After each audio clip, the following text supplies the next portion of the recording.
नात रिश्तेदार के घरे गईले के बाद सबसे बड़ा धर्म संकट तब पैदा होला जब सामने कई तरह के पानी पिए का वाला बिस्किट अलगे आ जाला और मिठाई में बर्फी छेना जौन भी रहला अलगे आ जाला और तेहूर काजू बादाम अलगे आ जाला। 5 मिनट तक खाली यह सोचने में लग जाला कि कौन उठा के पनिया पिए।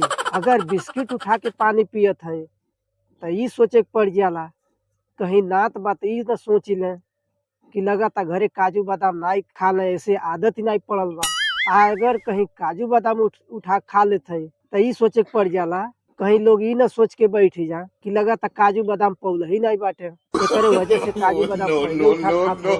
मतलब समस्या गंभीर हो जाला। आ यही चक्कर में जहाँ 2 ठे 3 ठे खाए के तहाँ कैसो कैसो एक ठे कौनो आइटम में से उठा के सब खा लेला और घरे अइले के बाद यह सोचे के पड़ जाला कि हई चीजिया नहीं हई चीजिया खैले होती तो ठीक रहलो।